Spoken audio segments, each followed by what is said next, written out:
आज तो अपनी घरे जेबो करब राखी बारे कुछ हो जाए जाई तो जाई केहू रोकी ना रुक। अरे कहाँ जाए के तैयारी बारू? जाम ना अपना घरे जातनी।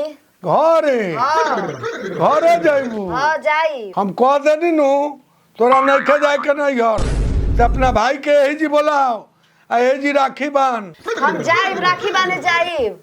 राउर बहनी आवेली से तना देखेनी साल भर का त्योहार। राखी बांधे जाइबू? हम कह देनी नहीं जाए के। हम जाइब जाइब। हम कह देनी अपना भाई के बोलाओ हमरा घरे राखी बान। हम जाइब जाइब ना जाइब तो बवाल कर देब। अरे हटाओ भाई बैग हटाओ भाई सेव की नाता। हाँ हम जाइब हम भाई के राखी बांधे जाइब साल भर के त्योहार हम जाइब। हटाओ बैग से कह देनी नहीं जाए के तो नहीं जाए के। हम जाइब कोई दिन जाइब तो जाइब हम राखी बांधे जाइब। हम मोहर चलेम बाबूजी भाई के लड़खनी बोलत रहेला। लड़खनी ना बोलते झट खनी बोली करे हमरे जलमावल हमरे के लाड़ फोतनी हर सरे। चल माई तोरा के रोकता हम बनी चल चल चल चल चल चल तू चल। का हम चली? आई बैग के ढोई आई बैग लेके चल। हट हम कहां चली रे? चल माई बुलाइले बिया कहले ले कहियो। चुप भाई ऐसे पकड़ इला लेके ढोके लेके चला हम ना ढोके लेके चला। तहर माई बोलावले भैया। हां चला चला चला तहर माई हमरा के काहे के बोलावले भैया? चला चला के ढोई बैग चन्ना मन बस चल चल बाबूआ चल आ तू चल। बाबा प्रणाम। अरे प्रणाम प्रणाम कहीं समाचार? बड़ा भारी सारी से केने जाता नहीं जानो ना। हम जाता नहीं पी अपना ससुराल में ये अपना भाई के राखी बनी है ये अपन ममहर जाता। रहुआ हम अपना ससुराल जाता नहीं। अच्छा जाएंगे जाता नहीं चलो। प्रणाम बा। अरे खुश रह कह कहाँ जतिन बाबा? ससुराल जाता नहीं ससुराल। ठीक बाबा जाई रहुआ। अरे शंभू बाबा कहाँ जाता नी? ससुराल जाता नहीं। ससुराल जाता नी बड़ा भारी सारी से जाता नी। हम मेहरारू हमरा अपना भाई के राखी बनी। ठीक बा जाता नी तो जाई। अरे ससुराल जाता नहीं ससुराल। का हो मेहरारू ले जाता नहीं खा जानो ना। ये अपना भाई के राखी बने जाता रही। राखी बने। हाँ रौरा बूढ़ा बनी जवान बड़ी ठीक बा रौरा जाई हम जाता नहीं। तो रौरा जाई कहत तो मुंह दुखा गई रोके कोनो उपाय लगाओ तनी। अरे ससुराल जाता नहीं ससुराल जाता नहीं ससुराल जाता नहीं ए सरवा ससुराल जाता नहीं बाबूओ ससुराल जाता नहीं ससुराल जाता नहीं ससुराल जाता नहीं चलो हो ससुराल जाता नहीं। बाबूओ हमार मुंह दुखा गल बा तू बोलो।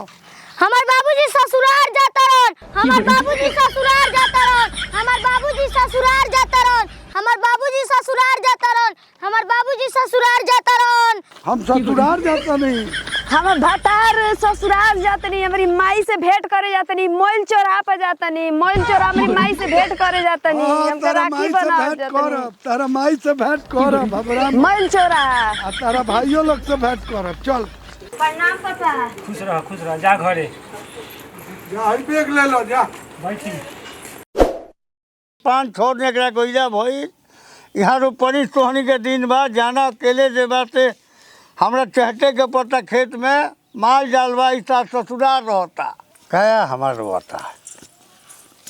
प्रणाम पापा।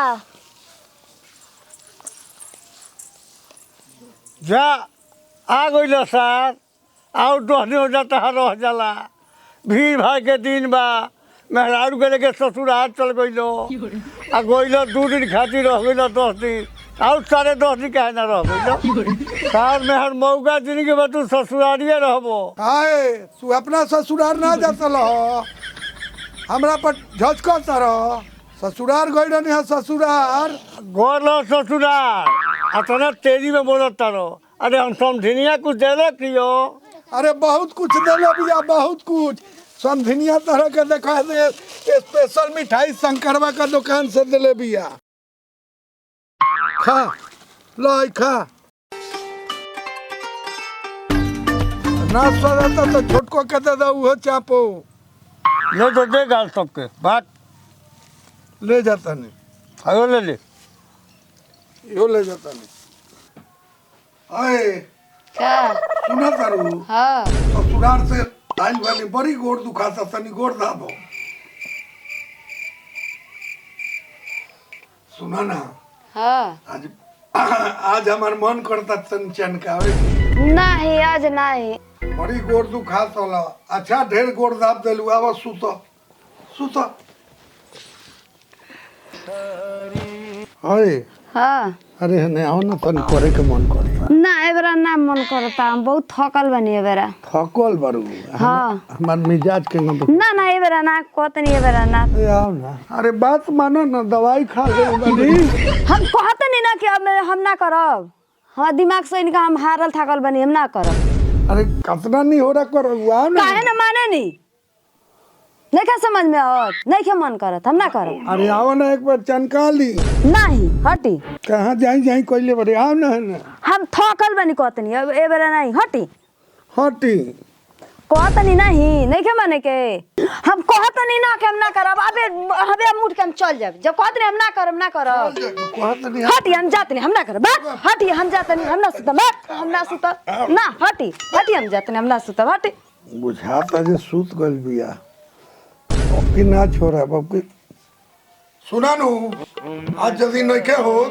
तो सब सिंगार पटारा से बंद सब कुछ बंद करब आ ससुराल तू जो है एकरा बाद हम तरह के ससुराल घुमा लाड़ से ना किनबो जा बहरी जा सुते जा अच्छा अब मत हम जाता नहीं बहरी हाँ जा जा सुत हम करना चाहिए जा एकरा बाद तू बुझिया हम बुझब हाँ जा लाड़ से ना बुझबे जा सुना ना अरे हमर बात मानो ना हम कह देने नु एगो ना दू को दवाई खा ले आई हो बाप दूधू को दवाई हाँ। आई बाप के कहल के कहलो हम ना करम हट हम ना करम अबे हम चल जब दुआरे उठ के सुधार पर जेबू अरे सुता ना ना बात मानो ठीक बा हम जाता नहीं बहरी जाई तो सुता टांग पसार के सुता हाँ जाई एकरा बाद से नहीं घर हम घुमवाए